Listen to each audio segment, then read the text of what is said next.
Remember the Razer Blade 14 review we did? If not, you can find it right here. Now Razer is back with their new Razer Blade 15, a monster spec laptop that is tagged as power, performance, perfection. Let's cut into the Blade 15.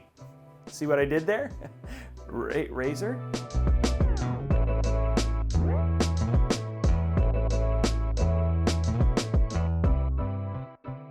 Now normally, when we start these reviews, we like to make some comparisons, such as we do on like case reviews, like the Deepcool CK560 comparing that to something like the Corsair 4000D. So naturally, we would put the new Razer Blade 15 gaming laptop up against something in comparison. But we're kind of having a hard time. Well, hold on, let me explain. I mean, this will make sense. The only thing that we have tested that even comes close to this is the Alienware M15 R6, which we liked and reviewed right here. But to be honest, given all of the power now in the Razer, it doesn't really compare. Now we do have the Origin Evo 17S that's on the horizon, but at the time of reviewing the Razer Blade, we hadn't quite gotten to testing the Origin Evo 17 yet. So stay tuned for that review soon, as it's larger and it's less expensive and it shares the same hardware. All that being said though, the Razer Blade 15 is still in a class of its own. So let's just jump right in and show you the configurations it comes in before we look at the outside of the laptop. Wait, how many configurations does this laptop come in? 13 different models? There are 13 different models. Now, not all of these are the new Razer Blade 15, but for the sake of time, the price ranges from $1,799 all the way up to $3,999.99. I think you know which one's the new one. And you can get 10th, 11th, or 12th gen Core i7 or i9s.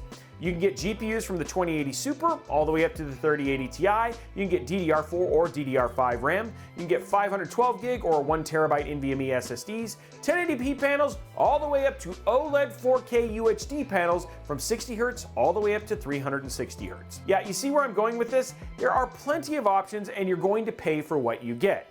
No one ever said the Razer Blade line of laptops was cheap. Heck, no one said gaming laptops of this quality are cheap. But there are inexpensive options, and you can check out our version of the Acer Nitro 7 right here, which is more on the cheap side. Now everything on this though just screams premium.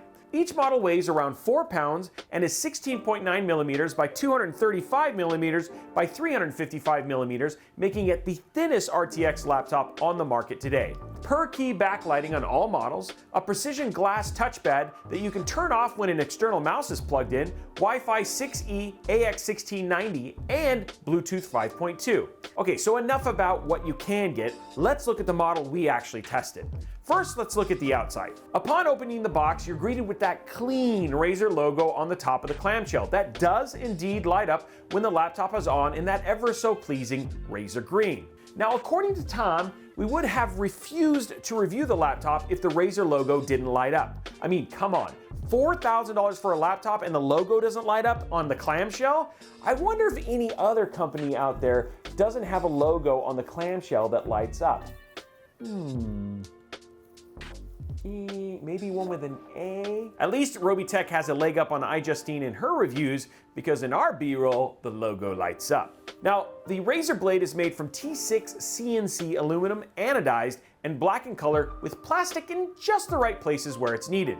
The Razer Blade 15 is beautiful. Now around the outside of the laptop, we have 2 USB-C Gen 2 that support 15 watts of power delivery, 3 USB-A Gen 2 ports for connectivity, and 1 Thunderbolt 4 USB-C port. We also have a 3.5mm combo jack for audio mic inputs or outputs. Not that you really need an external set of speakers though, for a couple of reasons. The included 8 speakers in stereo 2.0 with THX spatial sound are really intense and sound premium for a laptop. And they do get loud. But obviously the louder you go, the more they do start to sound distorted. So it's always a recommendation for an external set of speakers or a headset when gaming. But watching YouTube videos like this review, you're gonna have no issue whatsoever, because we are all about the bass. I don't know why I said that, but it sounded like the right thing to say right there. Now, one thing that the Razer Blade 15 has that most other gaming laptops don't is the proprietary charger. It is a heavy-duty 230-watt brick that doubles as an actual brick. I mean, you could build a house with this thing. but they did at least throw in a braided cable on the end that plugs into the laptop. Again, more of that premium feel. The internal battery is an 80 watt-hour rechargeable lithium-ion polymer battery that Razer gives you a 2-year limited warranty on, while the laptop itself has a 1-year limited warranty. Now lastly, before we get to the internals, is the 1080p webcam that has an IR camera, so it does work with like Windows Hello for easy facial recognition when you open up. By the way, did I mention that you only need one hand to open the clamshell? The hinge is so sturdy and the base is so well constructed that this feature of one-handed use to open the laptop is another feature that is completely needed on pretty much every other laptop out there. Okay, so let's talk about the internals of the laptop that we actually reviewed. At the heart of this laptop that we tested is the Intel 12th Gen Core i9-12900H, a monstrous 14-core with 6 P cores and 8 E cores and 20-thread CPU clocked at 1.8 GHz with a boost clock up to 5 GHz. That's 5 GHz on a laptop. Next up, it's 32 GB of 4800 MHz dual-channel DDR5 RAM. That's right, ladies and gentlemen, DDR5 RAM in this laptop. Oh, and it's user upgradable up to 64 gigs should you want to get a little frisky and swap it out. Now for storage in the laptop, we have an M.2 PCIe Gen 4 1TB NVMe SSD from SSSTC with read speeds up to 6800 megabits per second and write speeds up to 4800 megabits per second. Wait, Robey, what is SSSTC, or who are SSSTC? And why are there so many has actually been around for a while now. That's not really their name, but they have been around for a while now, providing industrial storage options for all manufacturers. They have a great reputation as one of the best storage options for laptops with the quality products they put out. Now the display, and by God do I mean the display. We have here a 3840 by 2160 4K UHD 144Hz IPS panel with 100% DCI-P3. You know how many times I had to say that to get that right? With 100% DCI-E, dang it. Now the colors are intense. They pop.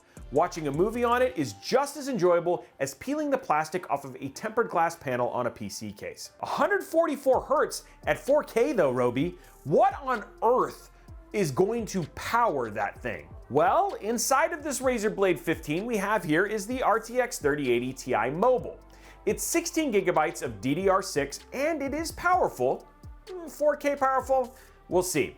It's got 7,424 CUDA cores, and it puts this laptop dead center between an RTX 3070 Ti and an RTX 3080 from a desktop GPU for CUDA cores. But it's still limited by the only 150 watt power draw, so it's only going to perform so much, but for a laptop GPU, it is quite impressive. Now you'll see a little bit more about that when we talk about benchmarks. And that rounds out the model we reviewed. This model retails at the high end at $3,999. And we wanted to make sure that we set the bar with the benchmarks for the high end so you can see what to expect should you choose to opt for this model. Maybe a kidney, maybe both kidneys, maybe just a pinky toe. Also, just as an aside, there is a setting in Synapse that actually lets you control a few things that you should probably look at if you're gonna do your own benchmarks. They're called performance mode. Now we selected custom here and put the CPU to boost and the GPU to high. Now there are other modes here and they do other things, but I just wanted to let you know for benchmarking, we're gonna set it here. And by the way, the fans are gonna get quite loud, but we wanted to give it the absolute highest level of performance necessary. Now we did run some benchmarks on the 12900H and we decided on Cinebench R23 for the main benchmark here. Now for the 3 runs we did, we got an average score of 16469 on multi-core and 1939 on single core. Now comparing that to like a Razer Blade 14 with a Ryzen 9 5900H, we saw a score of 5,000 points higher on both multi-core and 500 points higher on single core. The desktop is still going to be superior for benchmarks, but the day a laptop beats a desktop equivalent in benchmarks, then it is going to be nothing but laptop recommendations from there on out. Okay, so let's get into the games. Now, if you've watched any of our reviews before, we have a system when it comes to benchmarking the GPU and what games we test and how we test them. No different here, as the formula honestly works. These are popular games and most have built-in benchmarks. Now, if you've been paying attention or a longtime viewer, some of these numbers will be lower than what you see on like a 3080 Ti. Again, 3080 Ti Mobile is different than 3080 Ti Desktop. Now, it's still a beast, but it's a bit more caged. So let's start off with our single player games. First off, we tested Shadow of the Tomb Raider, Metro Exodus, Dirt 5, and finally we did Borderlands 3. Each test we ran at 4K for 3 runs, along with 1440p for 3 runs. Let's start with Shadow of the Tomb Raider at 1440p. For the 3 runs we did at 1440p, we saw an average of 160 frames per second with settings on the highest preset with DLSS set at ultra performant. That is 160 frames per second at 1440p on a laptop. Now comparing that to the Blade 14, which had an RTX 3070 laptop GPU in it, that one scored 70 frames per second at 1440p. Now for the 4K run, and knowing the awesome panel we have in this for 4K, we saw an average of 3 runs with the same highest settings at DLSS at ultra performance of 90 frames per second. Yes, 90 frames per second at 4K. Next up for single player is Metro Exodus. Settings for this game were extreme settings, ray tracing on high, and DLSS set to balance for 1440p. Here we saw an average of 75 frames per second. In 4K with ray tracing on, we got an average of 34 frames per second. That's a big drop here, but 4K ray tracing on a laptop is intense, so there's no real shocker. Next game on the single player list was Dirt 5. We saw an average of 92 frames per second here at 1440p on ultra graphic settings. Yes, 92 FPS on Dirt 5 is pretty awesome. Same with 4K, we saw an average of 41. Now to be honest, the game was completely playable in 4K on ultra graphic settings as we didn't really see any stuttering going on, but 41, it's not 60. Now finally we have Borderlands 3. The built-in benchmark we have here set at 1440p on the highest preset, we saw an average of 67. That's great. North 60 is always a great number for a single player FPS games like Borderlands 3. So what about 4K? We saw it dip down to 41. Now, again, 4K, highest preset possible. There are some things that you could do to bring that down if you wanted to. It didn't stutter too bad, but again, you're not going to be playing this on ultra or highest graphics as well. Okay, so on to the multiplayer games we tested. The 3 games we ran on multiplayer were Apex Legends, Call of Duty Warzone, and Fortnite. Now again, if you've watched our reviews, just to remind you, when we run multiplayer benchmarks, we run it at the lowest visual settings to get the most frames per second possible out of the game system we have. For Apex Legends, again on low visual settings, we averaged 230 frames per second.